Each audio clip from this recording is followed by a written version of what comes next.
So next capital budgeting technique we are going to discuss now is IRR, which is internal rate of return. Okay, this is also one of the discounted cash flow criterias, which takes into account the time value of money, and again one of the widely used popular techniques for doing capital budgeting. Internal rate of return is a metric used in financial analysis to estimate the profitability of potential investments. IRR is a discount rate that makes the net present value of all the cash flows equal to zero in discounted cash flow analysis.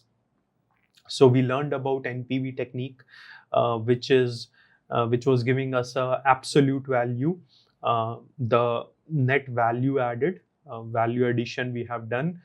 If we undertake that project, that is reflected by NPV. It gives us a absolute value number, whereas IRR is telling us the profitability of potential investments in terms of percentage. So IRR could be 15%, 16%, 17%. So it is a percentage value which is giving us what is the actual rate of return we are getting from the project if we undertake this project. So it is not an absolute value. Unlike IRR, it is not an absolute value. It is a percentage which tells us what is the, if these cash flows turn out to be true, what is the actual rate of return we are going to get from the project. And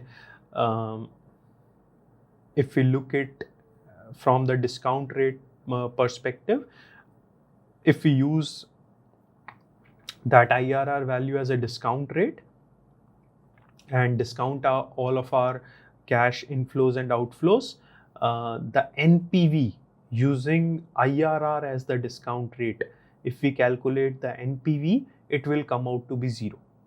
Okay, so that means the discount rate at which the NPV comes out to be zero is the IRR, is the internal rate of return. Let's understand it better through some workings. Okay, let's look at this example to understand IRR. John wants to decide whether to go ahead with a savings plan or not. Saving plan requires an investment of $10,000 at the beginning. Proposed in benefits would be received from end of year 2 of making the investment, amounting to $3,500 for next 4 years starting from end of year 2. John wants to evaluate what is the effective annual rate of return which this saving plans is providing. He is not fine investing in any plan which returns less than 8% annually. Okay, so in our usual life, we come across situations where we are presented with a investment plan, right? So how do we decide whether we should go ahead with that investment plan or not? This is the same situation which John is facing. The investment plan presented to John is requires an initial investment of 10,000. So 10,000 is expected to go out today if John decides to go ahead with this plan, and if John makes this investment, he would receive the benefit of 3,500 starting from year 2 for next 4 years. John wants to evaluate what is the effective annual rate of return which this saving plan is providing. John wants to know what is the return he is getting from if he makes this investment. There is no percentage here. There are absolute values, if we can see, minus 10,000 at the beginning and 3,500 for 4 years starting from end of year 2. So these are absolute values which we are looking at. But what John wants to know is what is the effective annual rate of return? What is the percentage return which he will get from this plan if he goes ahead with this plan? He is not fine investing in any plan which returns less than 8% annually. So John doesn't want to invest in any plan which is giving less than 8%. Maybe he has some other option in which he can easily earn 8% returns. So he is not looking for anything which provides him less than 8%. So What he wants to know is what is the return this plan is giving. If the return is more than 8%, he will go ahead with this plan. If it is less than 8%, he will not go ahead with this plan. So what is the internal rate of return? What is the actual return which the John will get if these cash flows turn out to be true? So let's figure that out.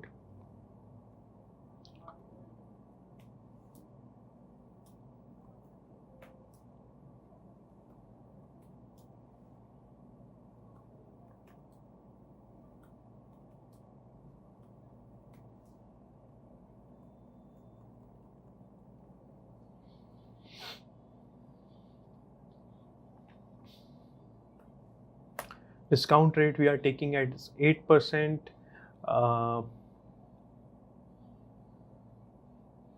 Because he wants at least 8% returns. So let's take the discount rate as 8%. In that scenario, first let's calculate the NPV, then we'll move on to the IRR part.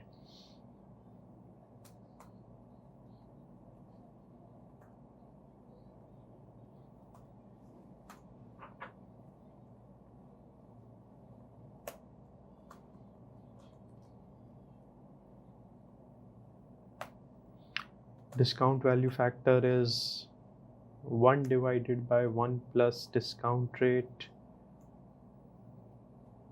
raised to the number of periods.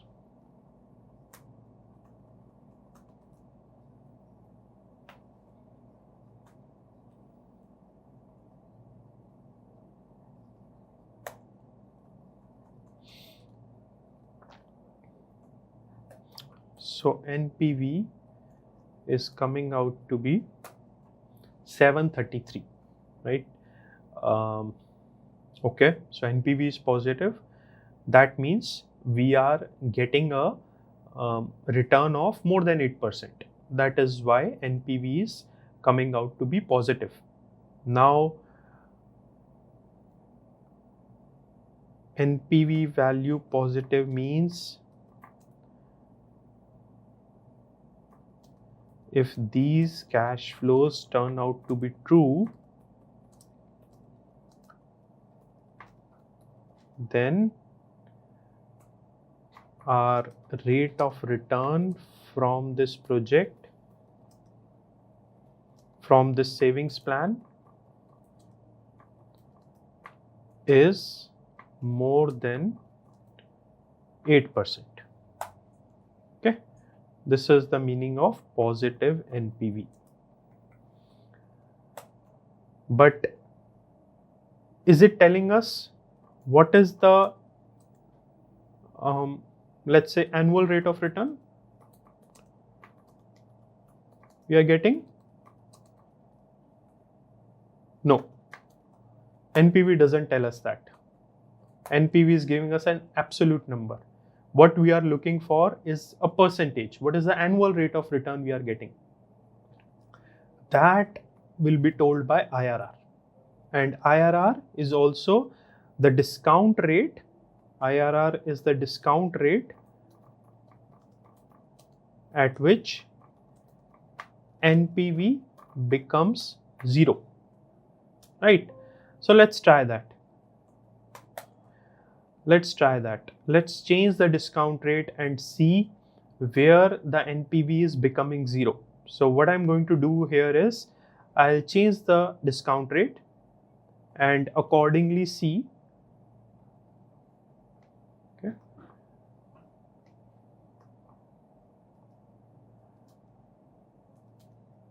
Yeah, so I'll change this figure and accordingly see what is the impact on NPV.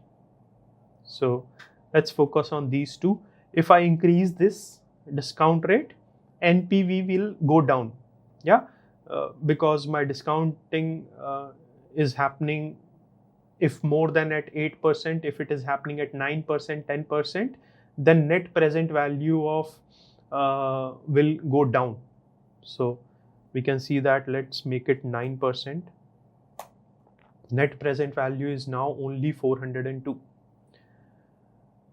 So it is still positive. That means these cash flows are giving me a return of more than 9%. Let's make it 10%. It is now coming out to be 85 only. So still it is positive, means these cash flows are giving me a return of more than 10%. Let's make it 10.2%. If we make it 10.2%, then NPV is 24. So what we are doing is more of hit and trial. Yeah. So now it is negative. So that means it is somewhere in between 10.2 and 10.5. Let's do 10.3. It is almost 0. 10.4. Yeah. So 10.3 is -6. 10.2 was positive. 10.3 is negative. So IRR is somewhere between 10.2 and 10.3. Yeah. So we can do this hit and trial to find out what is the discount rate at which NPV becomes 0. Or there is a direct formula in Excel. We can simply use the IRR function and give it all the cash flows, and it will tell us exactly the discount rate at which the NPV becomes 0. Okay, so this is the discount rate. We figured it out by hit and trial that it is somewhere between 10.2 and 10.3. Exactly, the IRR function can be used to find out that discount rate at which the NPV becomes 0. So it is becoming 0 at 10.28%. So this is our internal rate of return. This is representing the annual rate of return we are getting from this saving plan if the expected cash flows turn out to be true. This is representing the annual rate of return we are getting from the savings plan if the expected cash flows turn out to be true is 10.28, right? So this is the return John would get, and he wanted more than 8% annually, and he's getting 10.28. So this is definitely a saving plan which John can go ahead with. I hope we are clear with what is the meaning of IRR. So IRR is the discount rate at which NPV becomes 0. If we increase the discount rate, NPV starts going down, and the discount rate at which NPV becomes 0 is known as the IRR. Thus, IRR is estimated to be 12.23%. This is the return that is the forecast for the project. What is the decision criteria? We compare IRR with our required rate of return. IRR is the actual rate of return we are getting from the project. We compare it with the required rate of return. If IRR is greater than our required rate of return, we should go ahead with the project. Otherwise, we should not go ahead with the project. If the target return, in this case, let's say IRR of a project is this much. If the target return was 9%, then the project would be accepted. Our required rate of return was only 9%, but this project is giving us 12.23%. In that case, the project should be accepted. If the target return was 17%, but this project is giving us 12.23%, then the project should be rejected. So what we do in case of NPV, our decision criteria was if NPV is positive, we are going ahead with the project. Whereas in this case, we are comparing the IRR, which is a percentage value, with our required rate of return. If IRR is more than required rate of return, we are going ahead with the project. Otherwise, we are not.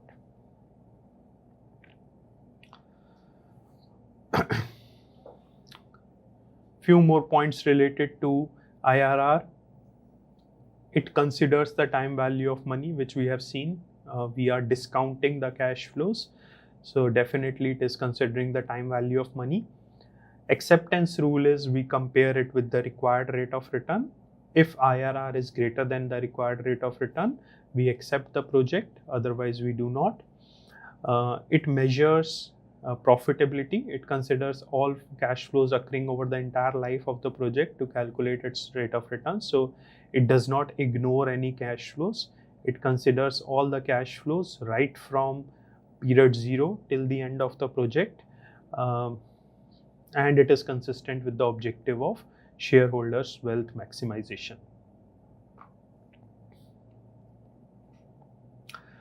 Now let's talk about some limitations. Okay. One significant drawback is that IRR assumes that cash flows, interim cash flows, are reinvested at the calculated IRR, which may not be a practical assumption. Okay, we will discuss these limitations in detail. Let's read it out first. IRR does not handle non-conventional cash flows well, such as changing signs negative to back to positive. Non-conventional cash flows projects may have multiple, more than one IRR, creating confusion. So, two broad limitations of IRR is it does not handle non-conventional cash flows well. Non-conventional cash flows means those cash flows which change sign more than once. So minus, plus, then again minus, something like that, right? So which are where the sign is changing more than once. That is a non-conventional cash flow. And if there are such non-conventional cash flows and we apply the IRR function, it may not result in any value, or it may give more than one IRR. There may be more than one discount rate, which makes the NPV of those non-conventional cash flows 0. Second drawback is that it assumes that all the interim cash flows will be reinvested at the calculated IRR, which may not be a practical assumption. For example,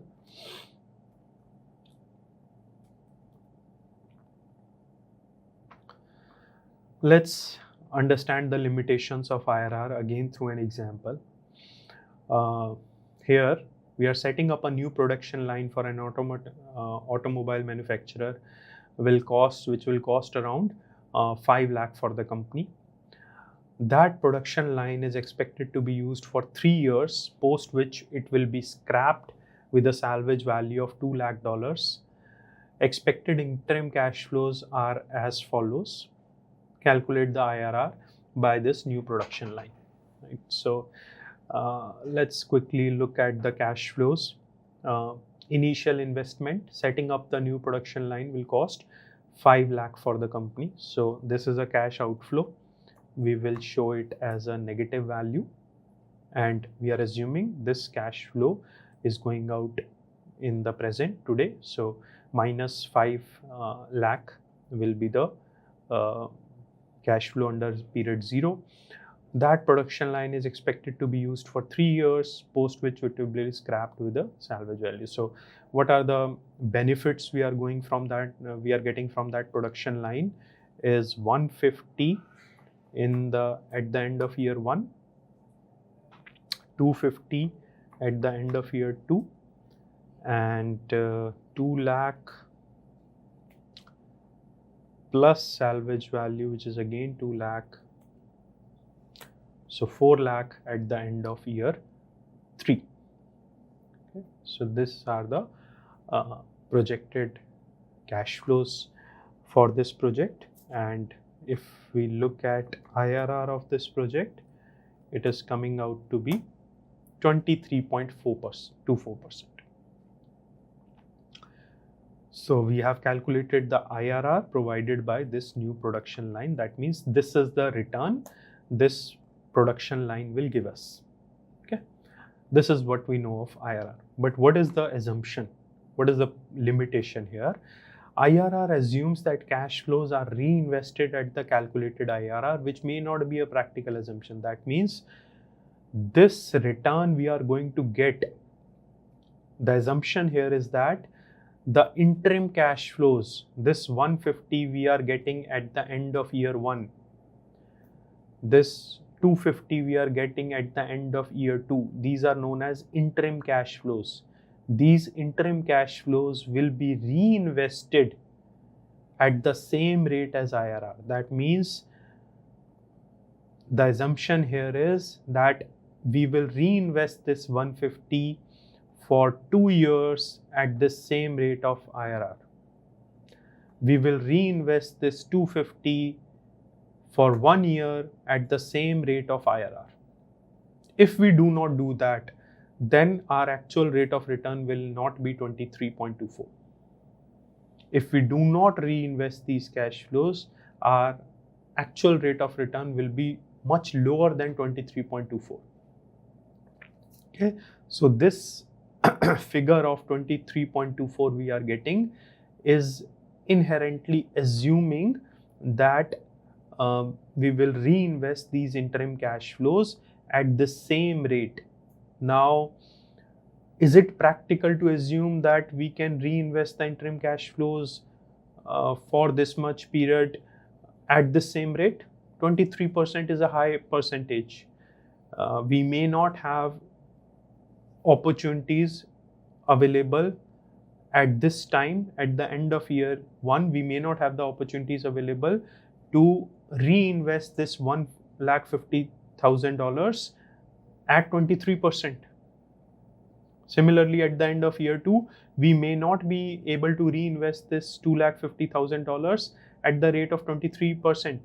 So that means this is not practical to assume that this will definitely happen. But this is the assumption of IRR. This is what IRR assumes, and that is why we say it is a limitation. Here in this case, IRR of 23.24% of the project is implicitly assuming that all interim cash flows would be reinvested at the same rate of 23.24%, which is not practical. Okay, let me show you how it is assuming this. Okay, if this is reinvested at 23.24%, what I'm doing here is that, just a second. Yeah. So what I'm doing here is, I'm saying if this cash flow is reinvested for 2 years, that means till the end of year 3. If this cash flow which we are receiving at the end of year 1 is reinvested for 2 years at 23.24%, what will be the future value?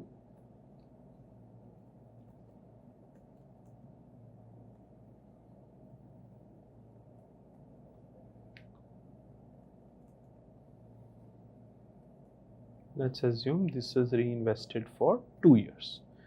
So this should become this much. Okay. So that's what we are assuming, that this cash flow would become this much if it is reinvested at 23.24% for 2 years. Similarly, this cash flow, let me give it a slightly different color. This cash flow, if this cash flow is reinvested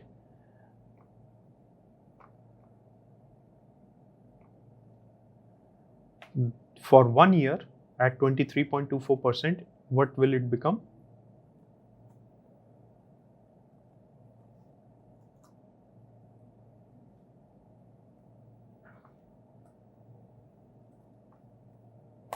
This will become this much. And this one is already the same. This will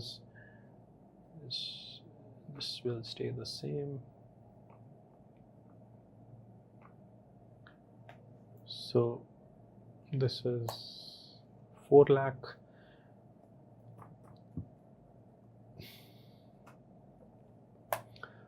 So we invested 5 lakhs at the beginning, and got some cash flows, reinvested that cash flows, and this is the final value we are getting at the end of year 3. Okay, here we are assuming that all the interim cash flows are reinvested at this rate of 23, which is IRR. So this is the future value of all the cash flows we are getting. So what is the return we are getting? Let's look at the rate of return we are getting. Number of periods is 3, PMT is 0, present value is this much, and future value is this much. Yeah, so you can see that the return we are getting from the project is 23.24. So it is internally, this is the return you are going to get because of the internal assumption that all the interim cash flows would be reinvested at this rate. Now let's try to change the reinvestment rate. What I'm saying is that we will not be able to reinvest these interim cash flows at 23%. We will be able to reinvest these interim cash flows maybe at 10%.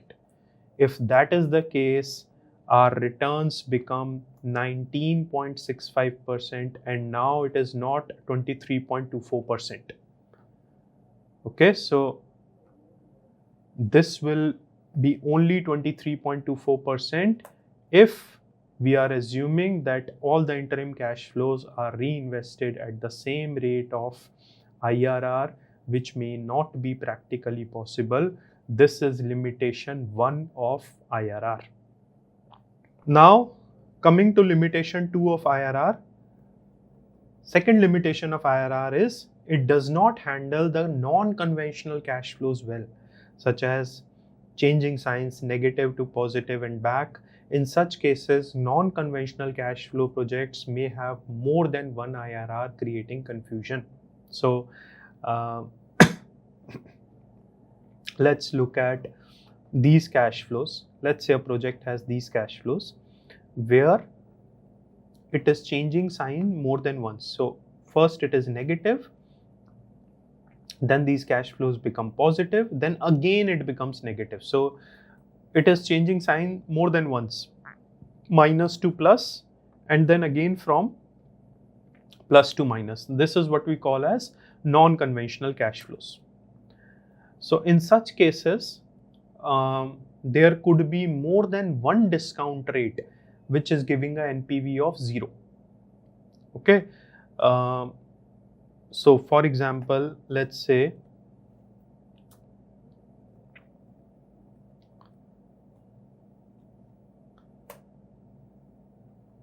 first IRR we are getting is 9.9%, and if we find out the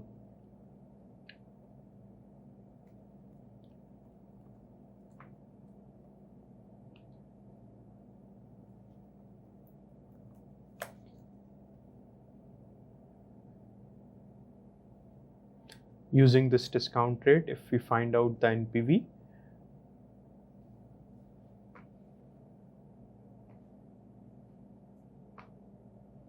it is coming out to be 0. Okay, so NPV is coming out to be 0 with this discount rate. So this is one IRR,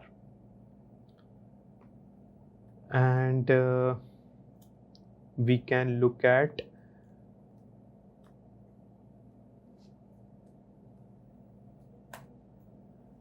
this is one more discount rate. If I use the calculations here, if I find out the NPV using this discount rate now,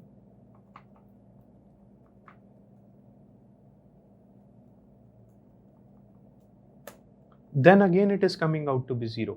So that means there are two discount rates. There are two discount rates at which the NPV is coming out to be 0. This is an example of that project which has non-conventional cash flows, and when we are finding out the IRR of this project, we are getting 2 IRRs.